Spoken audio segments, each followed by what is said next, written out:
신바람 사연 아파트. 오늘의 사연 시작하겠습니다. 안녕하세요. 30대 여성입니다. 얼마 전 남편과 이혼했어요. 이혼한 게 무슨 자랑이라고 이렇게 사연까지 쓰냐고요?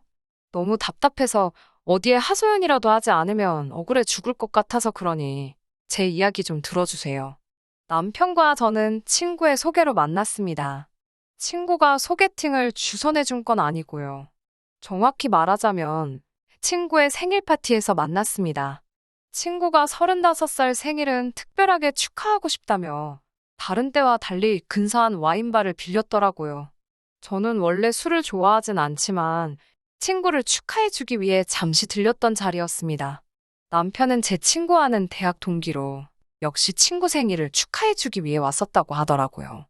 어쩌다 보니 저희는 바로 옆에 앉게 되었고 아무래도 술이 한두 잔 들어가니까 서로 누가 먼저랄 것 없이 이야기를 나누게 되었습니다.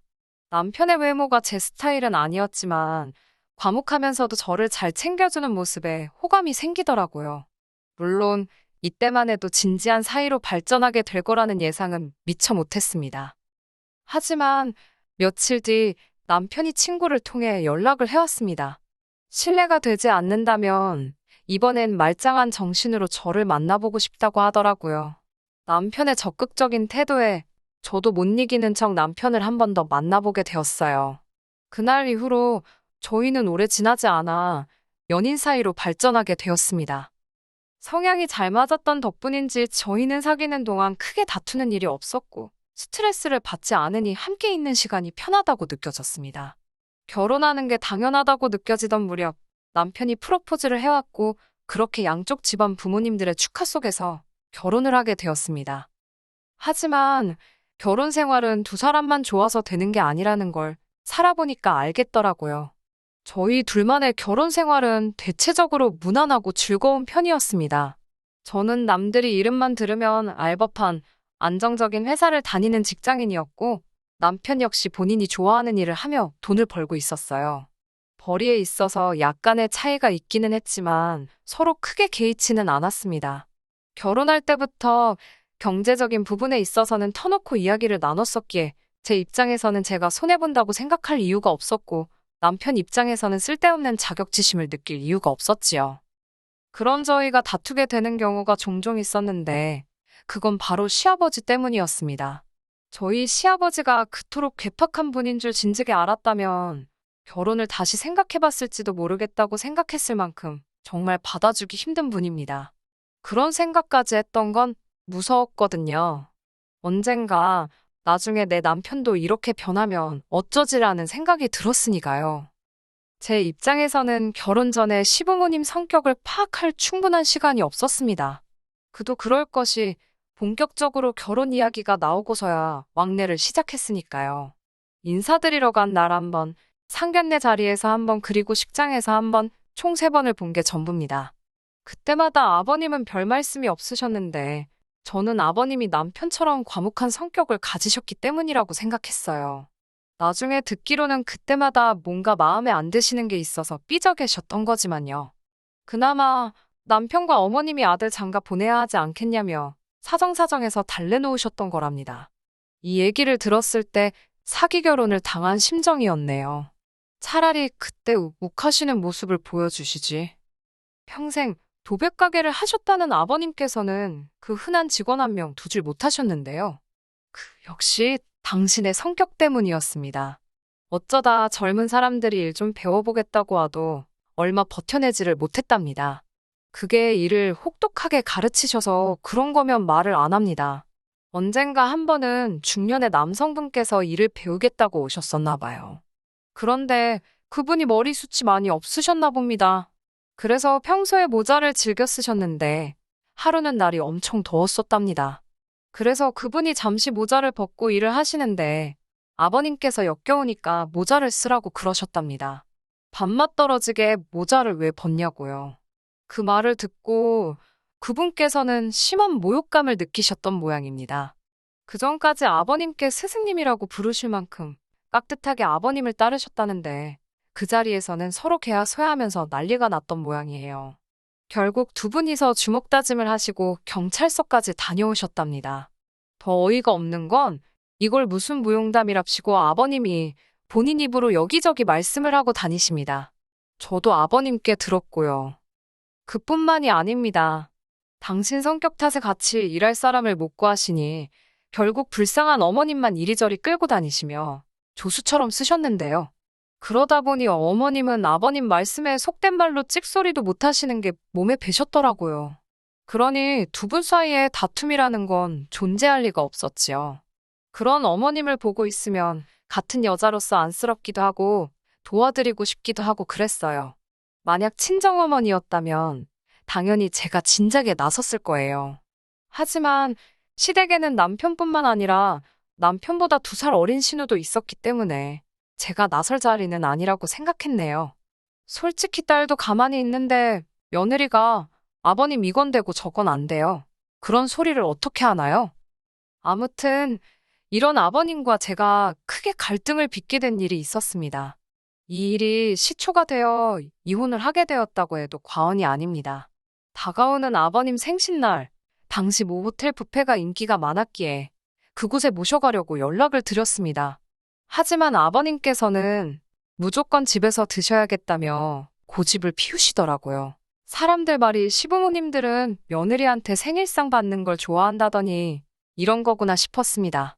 하지만 귀찮다는 생각보다는 기왕 하는 것 잘해야겠다 생각했어요. 하루 전날 미역국과 갈비를 비롯해 이것저것 할 수 있는 건 다 만들어 놓고 잤습니다. 남편은 그렇게까지 할 필요 없다며 그냥 사가도 된다고 했지만 음식은 정성이라고 생각했습니다. 그나마 다행인 건 시댁이 저희 집과 회사에서 멀지 않은 곳에 있었기 때문에 퇴근 후 집에 들렸다가 시댁으로 가면 여차저차 7시까지는 갈 수 있겠더라고요. 하지만 당일날 시댁에 도착했을 땐 이미 아버님 표정이 좋지 않았습니다. 저희가 5분 정도 늦었기 때문이었어요. 늦어서 죄송하다며 남편과 제가 없는 너스레까지 떨어가며 식사 준비를 했지요. 아버님께선 저에게 그까짓 직장 생활한다고 여자가 중요한 걸 놓치고 살면 쓰겠냐고 하시더군요. 그까짓 직장 생활이라는 부분도 귀에 거슬렸고 중요한 걸 뭘 놓쳤다는 말씀이신지도 이해가 안 되었지만 괜히 분위기 망치기 싫어서 죄송하다 말씀드리고 웃어 넘기려고 했습니다. 그러면 아버님도 솔직히 1절만 하셔야 되잖아요. 그런데 아버님께서는 멈추지 못하시고 똑같은 말씀을 다른 방식으로 또 하시더라고요. 시부모 생일뿐만이 아니라 시부모하고 일당 관련이 된 일이라 하면 네가 하고 있는 일이 얼마나 대단하다 해도 다 팽개치고 오는 거랍니다.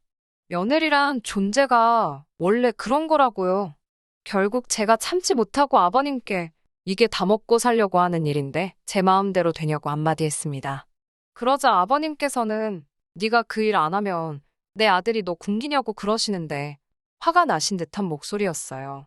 어머님이 뒤쪽에서 저에게 불안한 눈빛으로 그만하라며 사인을 보내시더라고요. 어머님을 봐서 참는다는 심정으로 아니라고 죄송하다고 마무리를 짓긴 했지만 저도 몹시 마음이 상했습니다. 옆에서 남편은 뭐하고 있었냐고요? 남편은 자기 아버지 성질도 알고 제 성질도 아니까 안절부절 못하고 있었지요. 딱히 달리한 건 없습니다. 그런데 있어야 할 한 사람이 안 보이더라고요. 저녁 식사가 전부 다 준비가 되었는데도 신우가 안 보였어요. 아가씨는 어디 있냐니까 어머님께서 하신다는 말씀이 아직 퇴근을 못한 것 같답니다. 그 말을 듣는데 속에서 욱하더라고요. 신우는 프리랜서 요가 강사입니다. 일하는 시간을 자기가 얼마든지 조절할 수 있어요. 저처럼 직장에 매여 있는 사람이 아니잖아요. 그런 신우는 다른 사람도 아니고 자기를 낳아주신 아버님의 생신인데 늦어도 되는 건가요? 신우야말로 정말 중요한 걸 놓치고 사는 거 아닌가요? 아버님의 이중자 때 어이가 없더라고요. 한마디 할까 말까 고민했지만 분위기도 그렇고 아버님 생신이니까 참고 있었지요. 가족들 식사가 다 끝날 때까지도 결국 신우는 코빼기도 보이지 않았습니다. 제가 남편에게 아가씨 너무 늦는 거 아니냐고 슬쩍 물었어요. 그러자 아버님께서 들으셨는지 남의 일에 신경 쓰지 말랍니다. 일하다 보면 그럴 수도 있다나요. 방금 전까지 저 5분 늦었다고 그렇게 뭐라고 하시던 분이 당신 딸한테는 어찌나 관대하신지 좀 서운하더라고요. 제가 아버님께 저나 신우나 똑같이 일하다 오는 건데 저는 그렇게 혼내시고 신우는 괜찮은 거냐고 서운한 티를 내며 물었어요. 순간 식탁에는 진짜 무슨 전운이 감도는 것 같았네요. 아버님께서는 잠깐 말이 없으시더니 며느리는 며느리랍니다. 며느리하고 딸은 엄연히 다른 존재래요. 당신은 딸 같은 며느리는 바라지도 않고 필요도 없답니다. 행여 신우랑 맘먹을 생각은 꿈도 꾸지 말라면서 기어오르지 말라고 하시더군요. 그 말씀을 듣고 나니 그동안 제가 뭐 한다고 시부모님께 그랬나 싶더라고요. 숫기도 없고 낯도 가리는 성격이지만 그래도 어디 가서 못난 며느리 소리는 안 들으려고 나름대로 노력 많이 했습니다. 어디 좋다 하는 곳이 있으면 모시고 가고 몸이 안 좋다 하시면 영양제든 뭐든 챙겨드렸고요. 안부 전화도 자주 드렸고 이번 생신 때도 음식 하나 사지 않고 밤을 새워서 정성으로 만들었는데 기어오르지 말라는 소리나 듣고 있는 제 자신이 정말 한심하더라고요. 남편도 옆에서 아버지는 무슨 말씀을 그렇게 하시냐면서 중재에 나섰지만 이미 엎질러진 물이었어요. 저는 큰 충격을 받았지만 일단 알겠다고 했습니다. 아버님이 원하시는 게 그거라면 그렇게 하겠다고요. 냉랭해진 식사 자리를 정리하고 있는데 현관문이 열리면서 신우가 들어왔습니다. 신우는 아버님 생신인 건 아는지 모르는지 빈손으로 와서는 배고프다며 씻으러 들어가더라고요. 여담이지만 케이크는 아가씨가 챙길 줄 알고 저희가 안 챙겼거든요. 아무튼 마음이 상할 대로 상한 제가 집에 가려고 짐을 챙기고 있는데 아버님이 부엌 가서 저녁 차리랍니다. 당신 딸이 지금 배고프다고 하는 거 못 들었냐고요. 그래서 아버님이 차려주시라고 그랬어요. 며느리가 신우 밥 차려주는 사람이냐고요. 그러자 남편이 자기가 차린다며 부엌으로 들어가더라고요. 밥을 차리고 나온 남편과 거실에 앉아 TV를 보고 있었습니다. 그런데 이번엔 대뜸 아버님께서 저더러 화장실 앞에 양말 안 보이냐고 언제까지 안 치울 거냐고 화를 내시더라고요. 시부모 집이 지저분하면 치우는 건 며느리가 할 일이 맞지 않냐면서요. 보니까 신우가 씻으러 들어가면서 뒤집어 벗어놓은 양말이었습니다. 제가 아가씨가 벗어놓은 양말까지 치워야 하냐고 아가씨 다 씻고 나오면 아가씨더러 치우라고 한다 했습니다. 그러자 아버님께서는 그 양말을 집어다 저한테 던지셨어요. 치우라면 치우지. 말도 많다면서요. 어이가 없어서 말도 안 나오더라고요. 잠깐 아버님을 쳐다보곤 제 가방만 챙겨들고 그냥 그 집에서 나왔습니다. 남편도 곧이어 저를 뒤따라 나오더라고요. 집으로 오는 길에 아버님께 수차례 전화가 걸려왔지만 하나도 받지 않았어요. 남편은 아버님 대신 자기가 사과한다면서도 앞으로 계속 이렇게 지낼 수는 없지 않냐면서 내일이나 내일 모레쯤 먼저 전화를 드리랍니다. 대신 앞으로 자기가 처갓집에 정말 잘하겠다면서요. 어이가 없었지요. 어디 비교할 때다 해야지. 제가 말 같지도 않은 소리 하지도 말라고 그냥 당신은 앞으로 당신 집에 잘하고 나는 내 집에 잘하고 그렇게 살자 했습니다. 그러자 고작 남편이 한다는 소리가 그럼 양쪽 집안 어른들 용돈은 어떻게 할 거냐고 묻더라고요. 친정은 내가 챙길 테니 시댁은 당신이 챙기라 했습니다. 공동으로 먹고 쓰는 거 외엔 서로 일체 간섭하지 말자고요. 그 이후로 어머님께 몇 차례 전화가 걸려왔습니다. 어머님과는 두어 번 정도 통화를 했어요. 남편과 별반 다르지 않은 이야기를 하시더군요. 나이 든 사람이다. 평생을 저렇게 살았는데 어떻게 하겠냐. 우리가 맞춰줘야 한다. 그런 말씀이었지요. 나쁜 사람은 아닌데 한 번씩 욱해서 저런다며 저더러 이해하랍니다. 그러면서 저더러 그거 밥 좀 차리고 양말 좀 치우는 게 뭐가 어렵냐고 그러셨습니다. 밥을 새로 하라는 것도 아니었다. 양말을 손으로 빨라는 것도 아니었다.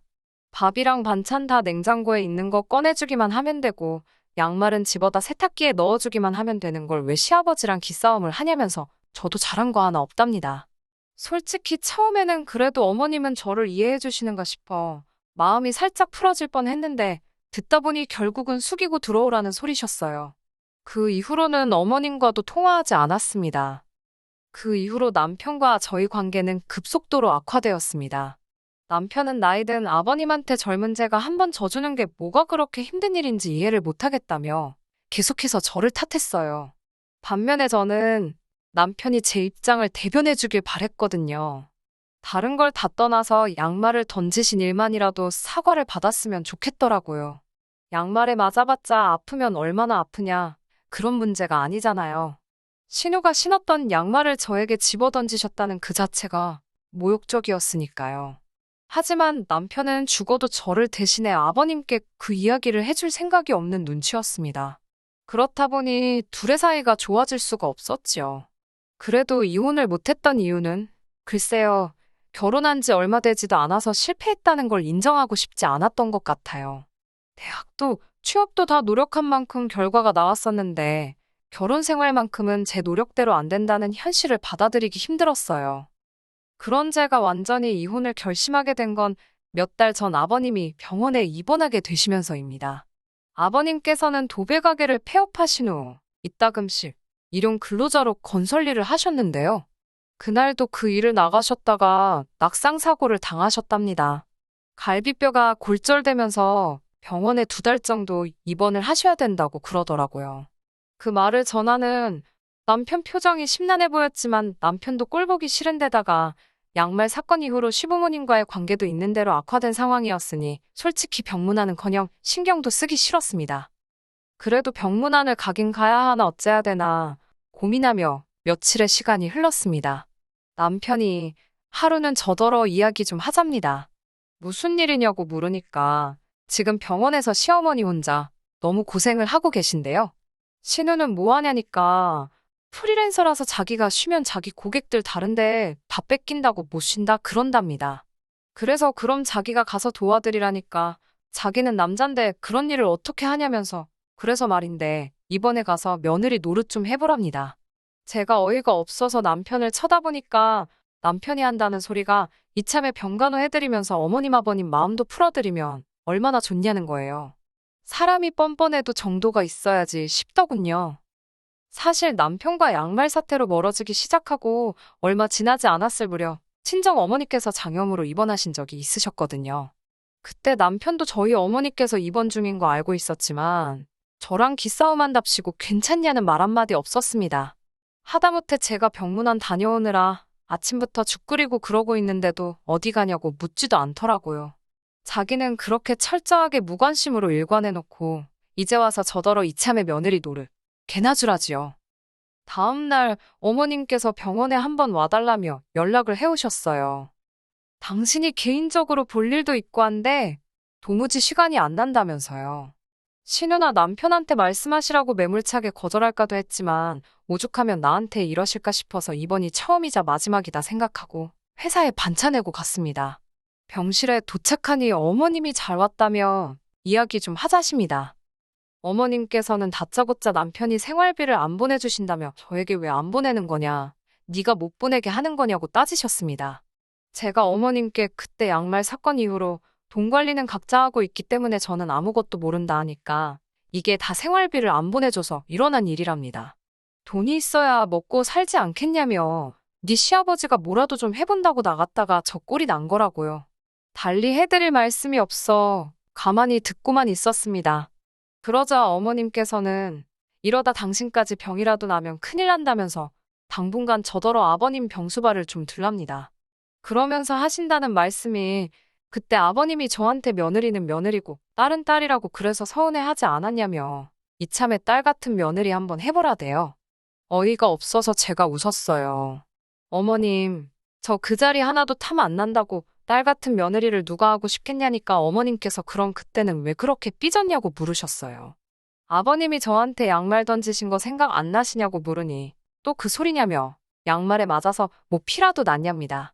그러면서 그렇게 병수발 들기가 싫으면 간병인이라도 부르게 돈이나 달라시더군요. 요샌 돈이 효도도 대신한다나요.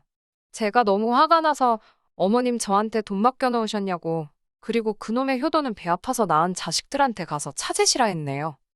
기분이 있는 대로 상해서 병원에 있어드리기로 한 것도 있고 그대로 뒤돌아서 친정으로 향했습니다. 평일 낮에 직장에 있어야 할 딸이 친정에 왔으니 친정부모님도 깜짝 놀라신 눈치였어요. 친정부모님께 그동안 말씀드리지 못했던 일을 전부 다 털어놓았습니다. 솔직히 신우가 벗어던진 양말로 얻어맞았다는 소리를 쪽팔려서 누구한테 할 수 있겠어요? 친정아버지께서는 바로 남편에게 전화를 거셨습니다. 화를 내실 줄 알았는데 아주 부드러운 목소리로 아버지께서 줄 것이 있으니 퇴근 후 잠시 들리라며 통화를 하시더라고요. 제가 서운한 마음에 아빠는 화도 안 나냐니까 녹음되면 어쩌냐입니다. 어이가 없어서 실없는 웃음이 나더라고요. 그렇게 친정에서 모처럼 마음 편하게 쉬고 있는데 남편이 왔습니다. 남편은 저를 보더니 자기랑 화해라도 하고 싶어서 꾸민 거냐며 이럴 거면 병원에 가서 병간호를 하는 게 맞다는 헛소리를 하는 거예요. 그때 친정 아버지께서 남편을 거실로 부르셨습니다. 그러더니 당신이 신고 있던 양말을 벗어서는 냅다 남편 얼굴을 때리셨어요. 기분 좋냐? 기분 좋아? 친정아버지의 그런 모습을 처음 봤기에 저도 친정어머니도 깜짝 놀랐지요. 친정아버지께선 네 애비가 뭔데 내 딸한테 양말을 던지냐면서 너는 뭐 하는 자식인데 내 딸이 그런 꼴을 당하는 걸 보고만 있었냐며 당장이라도 남편을 두들겨 패실 기세였습니다. 그때 친정어머니가 그 정도면 알아들었을 거라며 아버지를 말리셨고요. 그 이후로 결국 남편은 저에게 사과를 해왔습니다. 자기가 직접 맞아보니 기분이 정말 더럽더라면서 미안하다고 아버님께도 자기가 꼭 사과하게 만들겠다고요. 하지만 이미 제 마음이 식을 대로 식어버린 상태였지요. 친정아버지께서 어느 정도 제한풀이도 해주셨고 위자료 욕심도 안 나더군요. 그냥 이혼만 하고 싶었습니다. 변호사 친구에게 물어보니 어차피 결혼 생활도 짧았고 변호사 수임료 떼주고 어쩌고 하면 남는 것도 없을 거라며 웬만하면 남편하고 합의해서 이혼하라고 하더라고요. 남편도 제 의사가 확고하다는 걸 알았는지 더는 설득하려 들지 않았고 그렇게 이혼했네요. 끝나서 너무 후련합니다. 그 사이에 시아버지는 퇴원하셨고 뭐 그쪽 집에서는 며느리 하나 잘못 들어와서 집안 꼴이 어쨌네 저쨌네 말이 많은 것 같았지만 별로 신경 안 쓰이더라고요. 그리고 저랑 살 때는 그렇게 한 번만 숙여드리라던 남편이 정작 저랑 이혼하고 나니까 시부모님하고 연 끊고 산다고 들었습니다. 그 이유를 알 것도 같고 뭐 다 지나간 일이지요. 또 다시 결혼 같은 걸 하게 될지 모르겠습니다. 당장은 하고 싶은 생각도 없고요. 다만 언젠가 기회가 된다면 그때는 딸 같은 며느리, 며느리는 며느리 이런 거 다 떠나서 서로 인격적으로 존중하는 집안의 일원이 되면 좋겠다는 바람은 있네요. 끝까지 들어주셔서 감사합니다. 오늘의 사연은 여기까지입니다. 구독과 좋아요, 알람 설정 부탁드리고 더 좋은 사연으로 다시 찾아뵙겠습니다. 감사합니다.